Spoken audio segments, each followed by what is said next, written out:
yang ada di benak Prabowo itu cuman itu doang. Dia nggak butuh yang lain. Nggak butuh kekayaan, nggak butuh numpuk sana.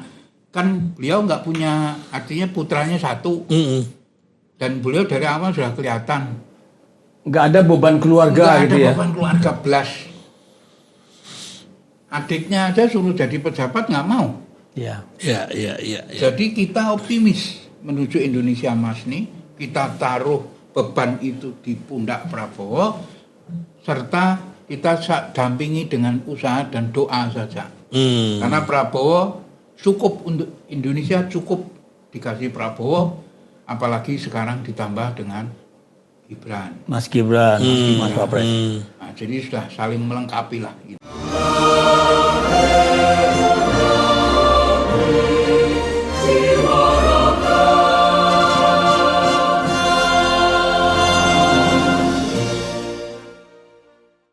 Assalamualaikum warahmatullahi wabarakatuh. Waalaikumsalam warahmatullahi wabarakatuh. Salam sehat. Salam bangga Indonesia menuju Indonesia Emas. Siap. Saudara-saudara sekalian, sahabat Indonesia Emas, hadir di studio Indonesia Emas seorang tokoh yang sangat terkenal di kalangan para ilmuwan minyak, gas, bumi, geologi, kehutanan, bahkan yang lain-lain. Tapi wabil khusus, beliau ini seorang tokoh yang memimpin pergerakan untuk memajukan Indonesia dengan cara beliau.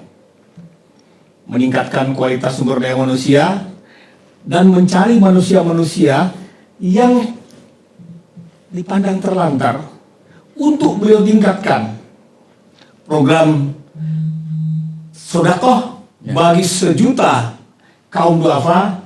Inilah pelakunya, Dr. Habib Haidar Alwi. Siap. Assalamualaikum warahmatullahi wabarakatuh. Waalaikumsalam. Didampingi oleh Direktur Eksekutif Channel Indonesia Emas, Bapak Dr. Muhammad Rahmat. Kami ingin berbincang-bincang dengan Bang Haidar Alwi. Bang, Siap. Abang semakin muda, Alhamdulillah. semakin sehat, cerah sepertinya nih.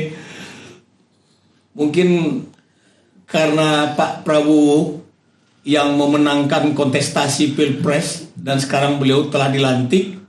Bahkan pagi tadi perjalanan perdana beliau ke KTT EPEC dan KTT G20 sambil berkunjung ke beberapa negara lainnya.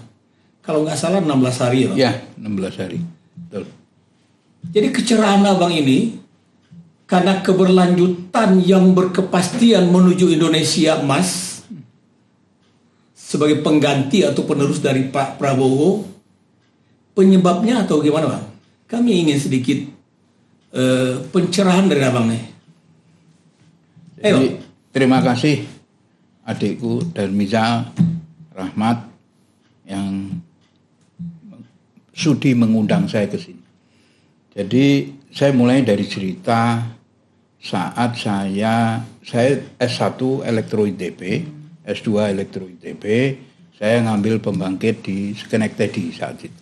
Di New York. New York ya? Schenectady, pembangkit. Jadi urusan saya ini dengan fisika semua, terus fisika. Dan waktu di Schenectady ada satu percobaan menarik yang saya rekam sampai detik ini, dan itu ada korelasinya dengan Indonesia. Jadi ada satu percobaan benda bulat, kalau kita putar, terus itu kita lempari glitter acak, sehingga setelah setengah jam berhenti itu, grek. Maka yang terjadi, glitter yang kita lempar acak itu akan berbaris di poros lingkaran itu. Jadi lempar dari sini, bawah, atas, samping, begitu kita putar setengah jam, berhenti, grek, itu langsung di tengah-tengah semua. Horizontal gitu. Iya, di pusat poros lingkaran itu. Nah, dunia kita ini sudah berputar, dunia kita ini diciptakan Allah 6,5 miliar tahun yang lalu. 6,5 miliar. Pada saat diciptakan awal itu suhunya 3.000 derajat Celcius. Wow. Jadi panasnya itu hampir sama dengan panas matahari. Nah, Allah quote unquote butuh waktu 3 miliar tahun untuk membuat dunia kita ini dingin. Sama Allah digebukin dengan meteor dingin minus 1.000 derajat Celcius selama 3 miliar tahun. Masih panas itu dunia kita ini. Nah, setelah digebuki 3 miliar tahun, setelah itu kan permukaannya agak mendingin. Tapi dalamnya masih 3.000. Nah, setelah agak mendingin, baru Allah ciptain atmosfer. Untuk apa? Supaya uap bumi yang naik ke atas itu tidak ke atas, tapi ke atmosfer turun dalam bentuk air, uap air. Dunia kita ini hujan selama hampir 3,5 miliar tahun juga. Hujan air.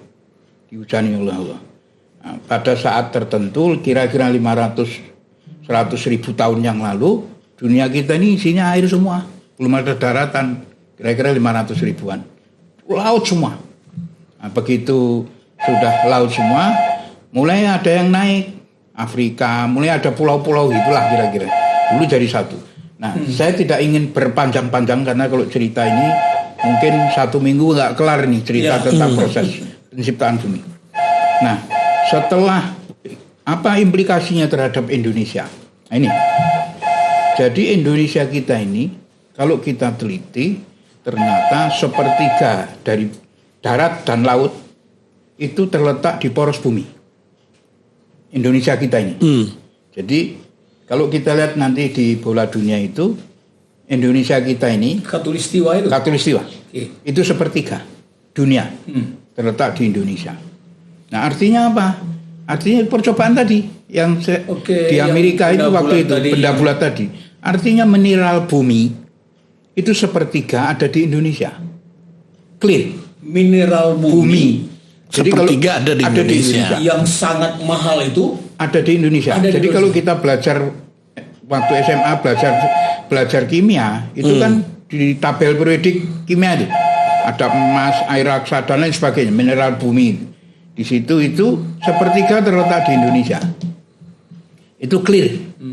Dengan percobaan yang waktu saya di state itu di Amerika itu. Jadi artinya apa? Kita ini negara terkaya di dunia. Karena apa? Sepertiga mineral bumi ada di Indonesia. Saya kasih contoh. Ini contoh simpel kecil-kecil aja. Nanti Adinda lihat di YouTube. Di situ ada tambang emas 2 miliar ton di Dompu. Nusa Tenggara Barat. Satu kota kabupaten namanya Dompu. Di Dompu itu kecamatan Huu namanya. Itu ada kandungan emas 2 miliar ton. Depositnya 2 miliar ton. Satu kecamatan di Dompu.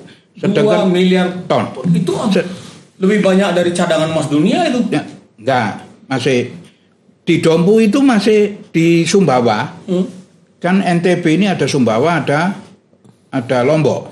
Nah, Sumbawa itu dari ujung ke ujung isinya emas. Kita belum bicara Bima. Kita belum bicara Dompu di kecamatan lain. Ini baru kecamatan Huu. Nah, 2 miliar ton itu kalau kita hitung secara kasar itu nilainya 1,8 juta US dollar. 1,8 juta triliun rupiah. Rupiah. 1,8 juta triliun rupiah. Itu dengan based on harga emas kira-kira 1,2 sampai 1,4 lah per gram. Itu baru satu kecamatan. Dan baru di kota kecil namanya Dompu. Di Bima katanya lebih banyak lagi. Di Solo banyak. Di Pelabuhan Ratu banyak emas. Di Ambon, Gunung Botak itu isinya emas semua juga banyak di Ambon. Di Gunung Botak Bang ya? Ya, jangan sambil pegang kepala. Ya. Nah, jadi itu isinya emas juga. Jadi Indonesia kita nih itu baru satu sampel.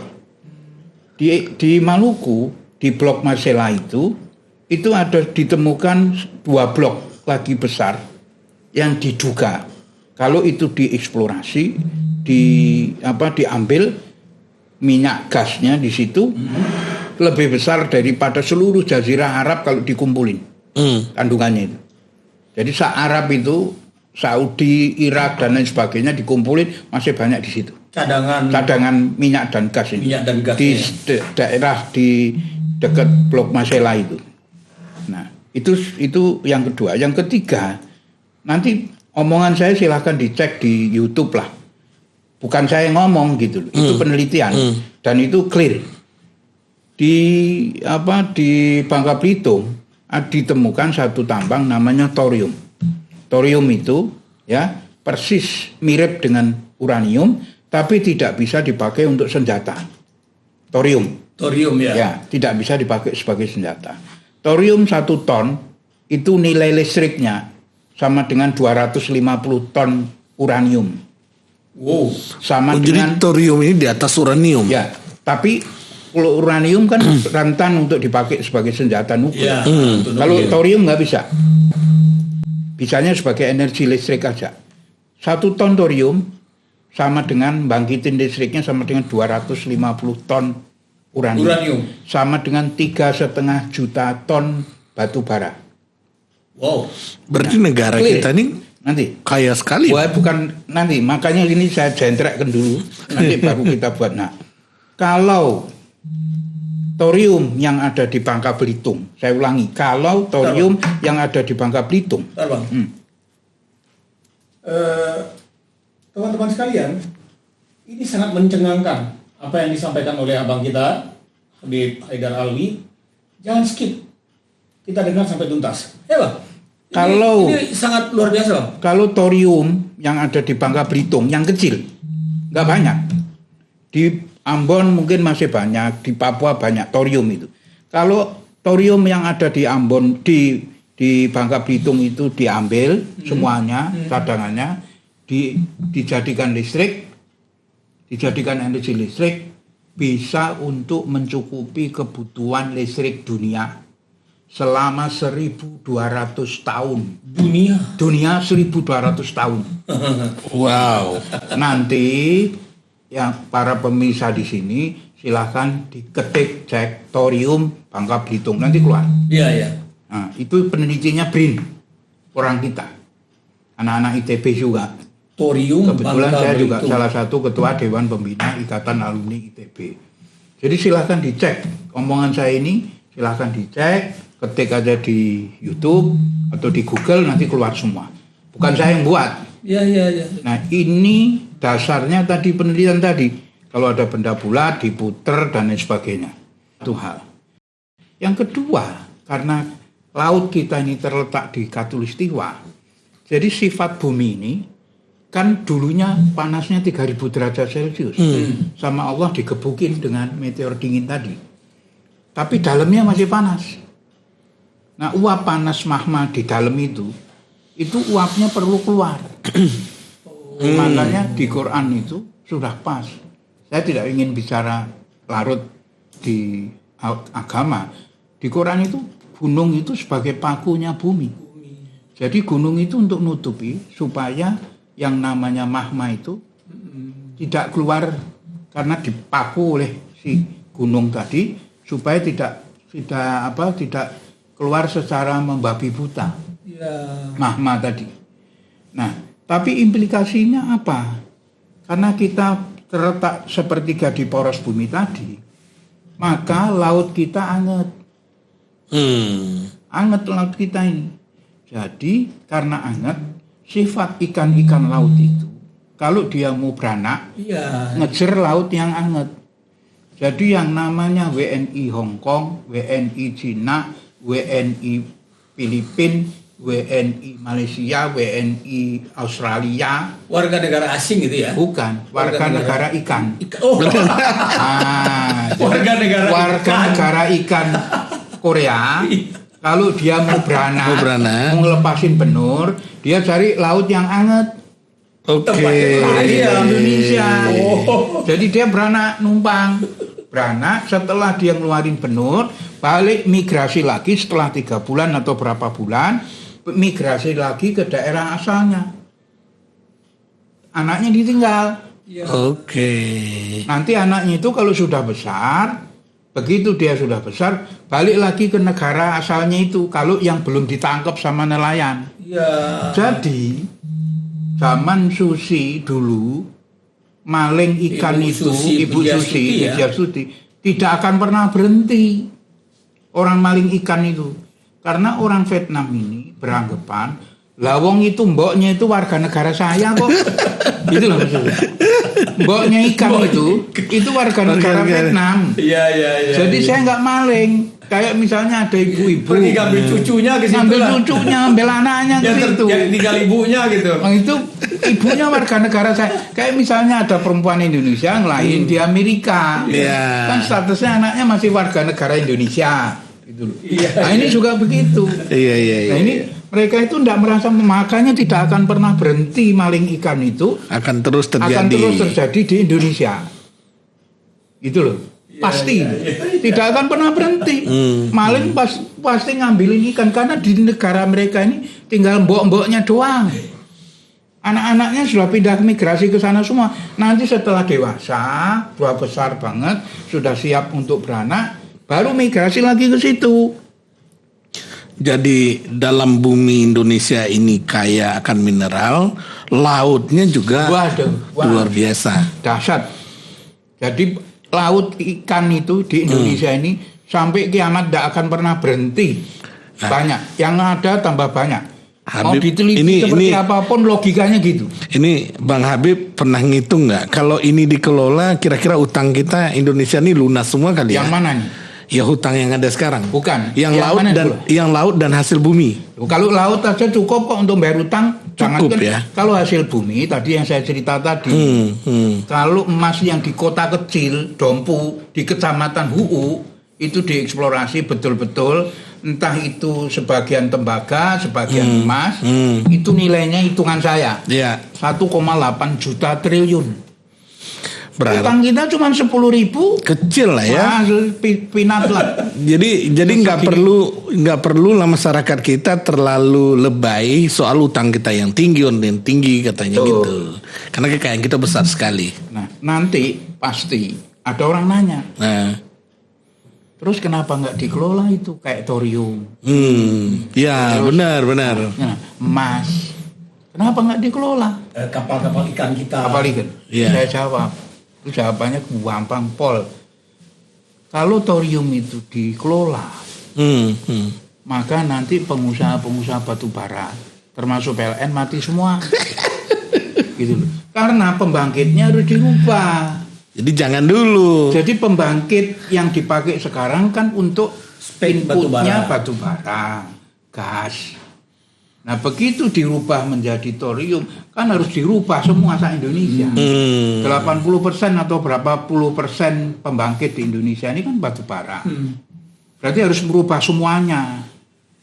Jadi Ini takes time, makanya cadangannya sekarang habisin dulu. Pak Luhut pernah diskusi sama saya dulu, ya. Makanya Pak Luhut bilang batu bara itu masanya paling 7 tahun lagi. Setelah itu orang nggak akan pakai lagi batu bara. Karena ini thorium itu jumlahnya kecil tapi bangkitannya dahsyat. Kenapa bisa besar? Pakai rumus Einstein. E sama dengan M dikali C kuadrat. Tahu C itu apa? C itu kecepatan cahaya 3 kali 10 pangkat 8 meter per detik.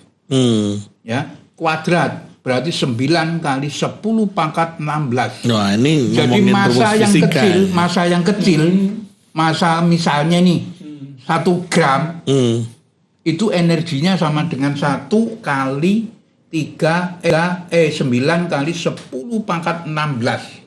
10 pangkat 16 itu 10 juta triliun energinya. Jadi benda yang kecil tadi yang namanya thorium tadi, kecil segini tapi bangkitin listrik bisa untuk mencukupi seluruh dunia yang kecil tadi. Makanya kalau thorium yang ada sedikit di Bangka Belitung bisa untuk membangkitkan listrik untuk mencukupi listrik dunia selama 1.200 tahun.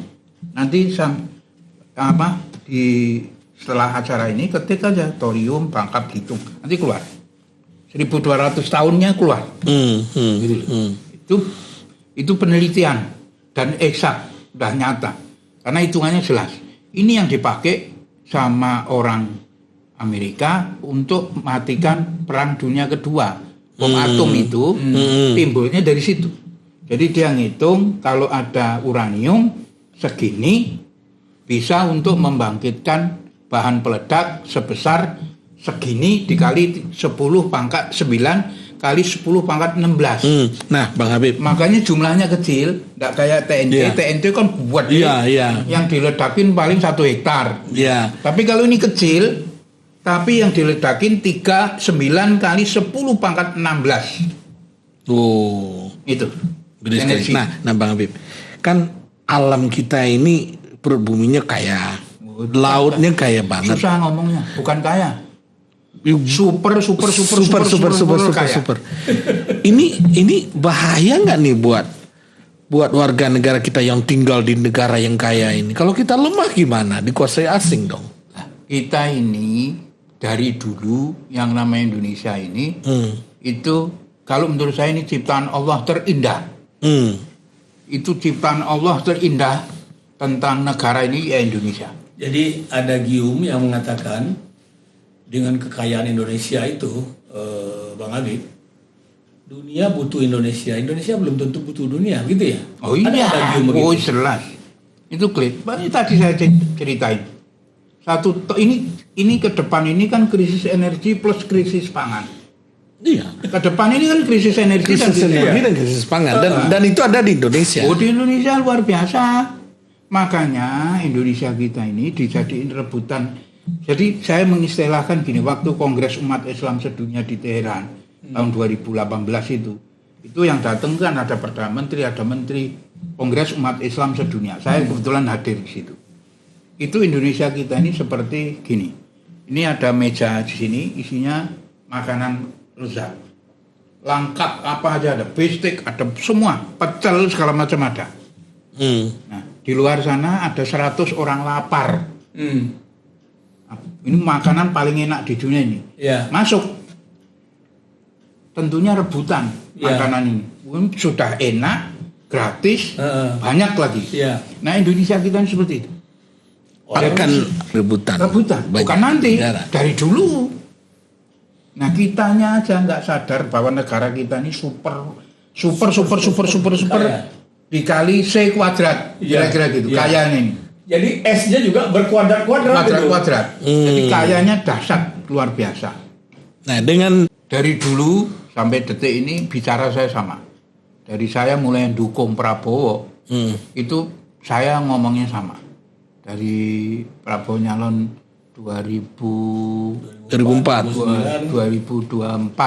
ya. dari 2004. Beliau nyalon itu di awal. Apa Bang Habib cerita Saya apa bilang, waktu itu? Pak Prabowo ini orang yang sudah selesai dengan dirinya. Dia sudah nggak mikir apa-apa lagi, ya. Umur sudah tua, terus kekayaan sudah cukup, kenikmatan dunia sudah cukup. Dia tinggal mikirin rakyat aja. Buat dia, di depan dia ini gimana caranya rakyat saya makan enak, sejahtera, pinter-pinter, tidak ada kemiskinan. Buat Prabowo yang ada di otak Prabowo itu hanya ingin melihat rakyat Indonesia ini makmur, seperti kondisi keadaan yang kekayaan yang saya ceritakan tadi. Yang ada di benak Prabowo itu cuman itu doang. Dia nggak butuh yang lain. Kekayaan, nggak butuh numpuk sana. Kan beliau nggak punya, artinya putranya satu. Dan beliau dari awal sudah kelihatan. Nggak ada beban keluarga. Nggak ada gitu beban keluarga belas. Adiknya aja suruh jadi pejabat nggak mau. Ya. Jadi kita optimis menuju Indonesia Emas nih. Kita taruh beban itu di pundak Prabowo, serta kita dampingi dengan usaha dan doa saja. Karena Prabowo cukup untuk Indonesia, cukup dikasih Prabowo, apalagi sekarang ditambah dengan Gibran. Mas Gibran. Nah, jadi sudah saling melengkapi lah. Gitu. Pak Prabowo ini ya dengan melihat sumber daya alam kita tadi ya, Habib cerita perut bumi kita kaya luar biasa, sepertiga mineral dunia itu ada di Indonesia. Lalu laut kita itu yang airnya panas ini, ikan yang hangat ya, ikan di utara dan selatan bertelurnya ke laut kita. Karena hangat. Kan luar biasa sekali potensinya.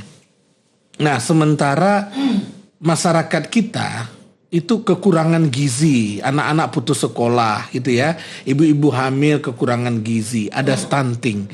Apakah ini yang difikirkan oleh Pak Prabowo, lalu terjadi polemik luar biasa di dalam pikiran beliau? Untuk kepentingan rakyat, jangan pikirkan dari mana dananya. Ya. Alam kita kaya dan pasti ada solusinya. Itu yang dipikir oleh Pak Prabowo. Kita cukupkan dulu segitu barangkali, Bang. Oke. Kami masih butuh kehadiran Abang untuk digali lebih jauh. Nanggung banget. Nanggung banget. Tapi yang tanggung-tanggung ini yang enak. Kalau dikupas tuntas nanti semua orang tahu. Serba nanggung ya. Semua orang tahu. Namanya setengah main. Sahabat Merah Putih, Indonesia Emas, kita berbincang sebagian kecil dari apa yang diketahui oleh Bang Haidar Alwi tentang potensi Indonesia, tentang kekayaan alam Indonesia. Ke depan kita akan lanjutkan bicara ini. Kita berharap Indonesia Emas memanfaatkan bonus demografi, memanfaatkan kekayaan alam ini betul-betul menjadi nyata pada 2045 yang akan datang, sehingga Indonesia menjadi 4 atau nomor 3 ekonomi dan negara terkuat di dunia. Saya Darmizal dan Muhammad Rahmat mengucapkan terima kasih atas dukungan kawan-kawan sekalian. Salam Merah Putih, salam Indonesia Emas. Merdeka. Merdeka. Terima kasih. Thank you. Bang, terima kasih Bang. Oke.